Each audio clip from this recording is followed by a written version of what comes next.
theology, all things theology. We chop it up properly, without an apology. Gotta give doxology to God hollow, because this is how we do it at All Things Theology.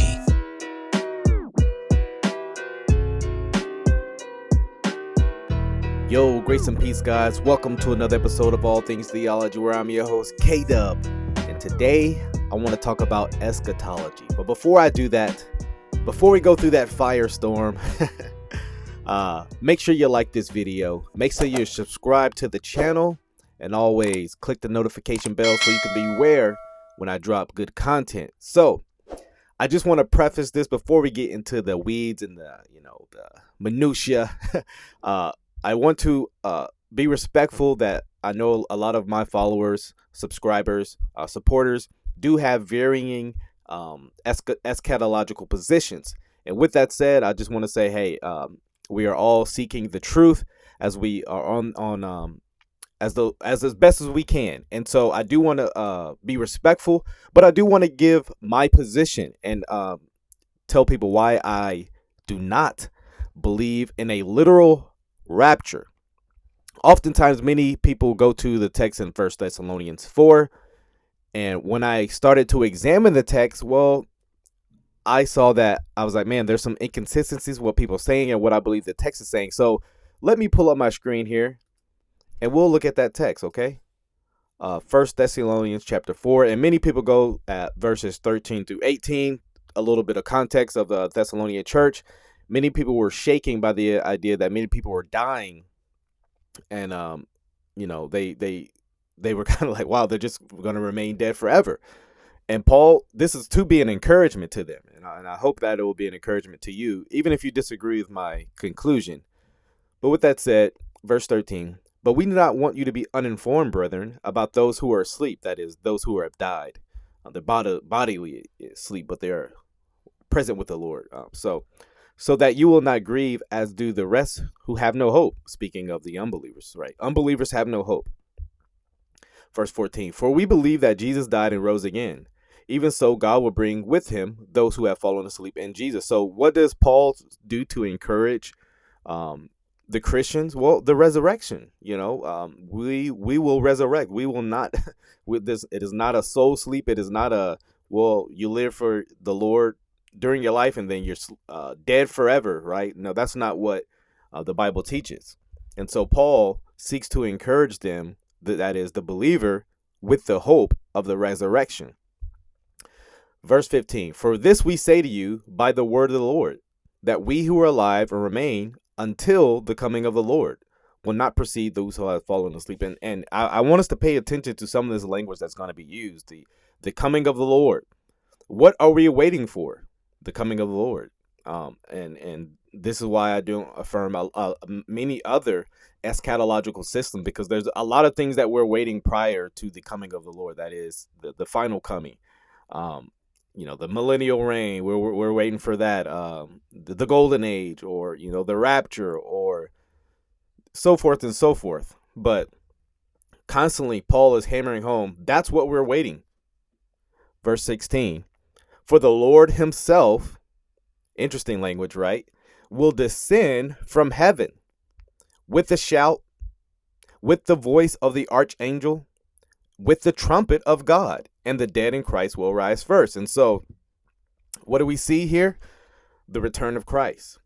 And just notice the language, very triumphal language, very majestic language, with the shout. This is going to be something that is very loud, very visible. No one can say, hey, we missed it. So this is why I don't hold to there being a secret rapture. The language is too loud for me to hold to some kind of, that was popularized by the Left Behind series and things like that, where people are just disappearing from everywhere. Well, when the Lord returns, this will be visible. It will be, like I said, it'll be loud. It'll be very noticeable. And I've heard what some premill dispensationalists do with this verse. So, they'll say, this is not speaking of the final return because his feet don't touch the ground. Well, I don't want to mock that view, but I just find that that view lacking according to this. This is, and so ultimately what I believe you have to do is have multiple returns of Christ. And so I don't see that here. This seems to be the final return, and we'll get more into that in a second. But the Lord will ascend with a shout, with the voice of the archangel. It'll be this majestic, and I think there's better translations. I think the ESV says the voice like the archangel, and I believe it's what what Paul is getting to. It'll be a majestic, divine, shout, so to speak, and with the trumpet of God. And if you read this, and if you go do a study on this trumpet of God, or trumpet language, man, it's very weighty, because what you'll see oftentimes, this is a battle-like, a warlike, instrument that the Lord himself is imposing. And so, yes, he's coming for his people, but he's also declaring war on the wicked. Many times when the Israelites will go to battle, they play this trumpet. And so that is my interpretation of this verse as well. Like, yes, the Lord is coming for his people, but this is also declaring a war. And if you want to call it a war, because it's I mean, the Lord is going to win. It's not like the people are actually going to be able to have a good fight, And so he's going to come for his people, and the dead in Christ will rise first. Those who have, died prior to the final coming, the second coming. And verse 17, then we who are alive, so those who are alive will resurrect second, and remain. So those who are alive and remain will be caught up together with them in the clouds to meet the Lord in the air. And so many people really go to this verse, but what we've already established is that it won't be in secret. Verse 16, and so we'll meet in the clouds in the air, and so we should always be with the Lord. Therefore, comfort one another with these words. And so my interpretation of these verses is that when the Lord comes, that's it. It's a wrap. No mention here about 1,000 years plus, where there's gonna be this millennial reign, with then the coming of the bringing in the Jews and all this stuff. I believe you have to go to other texts to substantiate, and we can do that. I'm sure there'll be responses to this video to where, hey, well, you're not bringing in this text, but Paul just simply lays out the final coming, the second coming, and it's very clear. The Lord comes back. Those who have died and go beyond, he's going to resurrect them. Those who are alive, there's going to be a resurrection. They're going to be changed. They're caught up language, changed in the moment, as 1 Corinthians 15 talks about. And we'll be with the Lord, and that's it. That's why this can be a comfort with these words. So what are we hoping in? The return of Christ, the final coming, the second coming. And so, that's chapter 4, First Thessalonians chapter 4, verses 13 through 18. And so I believe this is the final coming, the second coming, whichever language you want to use. But many people will distinguish, well, no, this is the rapture. And then in chapter 5, he goes in to talk about the final coming. So let's look at that, because I don't see a distinguish between these comings, if you want to use that language. Verse 1 of chapter 5. Now as to the times, the epochs, brethren, you no need of anything to be written to you. Man, just very interesting language. If you do a study on that, like that language of not needing anything to be written to you, not needing to be taught, that is very new covenantal language of speaking of regeneration. And so that's another study for another day. Verse 2, for you yourselves know full well that the day of the Lord will come just like a thief in the night. And so we've seen this language of the coming of the Lord and the day of the Lord. And so there are people that try to distinguish that, but biblically, I don't see how you can. The day of the Lord is reference to the coming of the Lord, and it's that final day of human history, so to speak.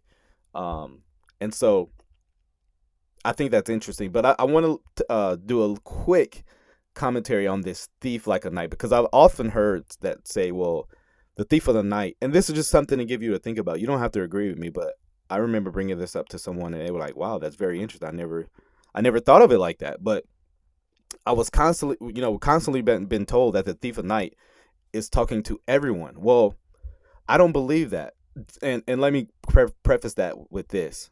I'm not saying that believers know or anyone for that matter, knows when the Lord will come. But the thief in the night is speaking about the unexpectancy, the people who are unprepared, not to Christians. And I'll establish that with in a second. Verse 3. While they are saying, that's speaking of the unbeliever, peace and safety, then destruction will come upon them suddenly, like labor pains upon a woman with child, and they will not escape.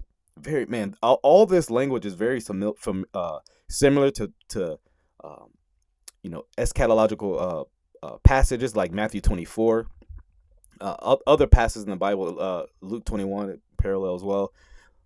Very similar language is used about the final day of the Lord, the final coming. But nevertheless, so that will happen to the unbeliever, right? They're saying peace, safety, and then swift judgment will come upon them.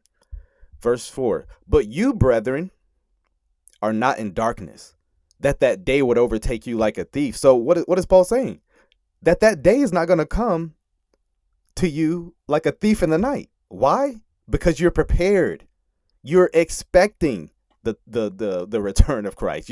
You're hoping, you're longing for this day. Verse 5, for you all sons of light and sons of day. We are not of night nor of darkness. So how is the Lord going to come like a thief in the night when we're the sons of day? We're prepared. We're ready, right?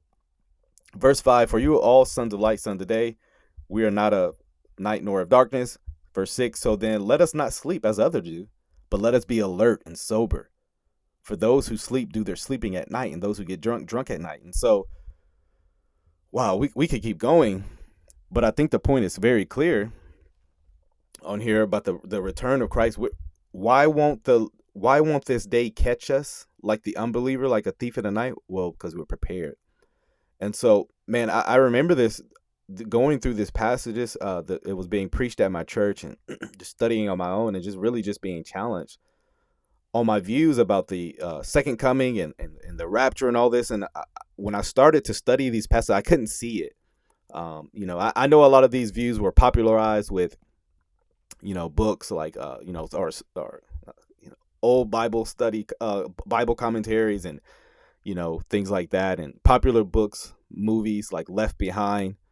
But as I study these, and I'll say this, I do appreciate a lot of dispensationalists because they are concerned about eschatology, and I do think eschatology is important. It's not something we should just flippantly say I'm paying mail. Take time to study these passages. And so I'm sure there'll be people who comment and say, well, I disagree with you. Hey, that's fine. I am not one of those people who say, well, if you disagree with me, you're a false teacher, you're not a heretic. But I do see that in some camps to where if you don't line up with the mid-trib, pre-trib, post-trib position, I mean, you're getting kicked out of the kingdom. And so I hope this study was helpful for you. I know it's very brief. It's supposed to be introductory. And so I do plan on doing more studies like this, more commentaries, more discussions about eschatology, just showing you where I land. And so hopefully this was helpful, guys. You know how we do it here at All Things Theology. I'm Kdub. Grace and peace.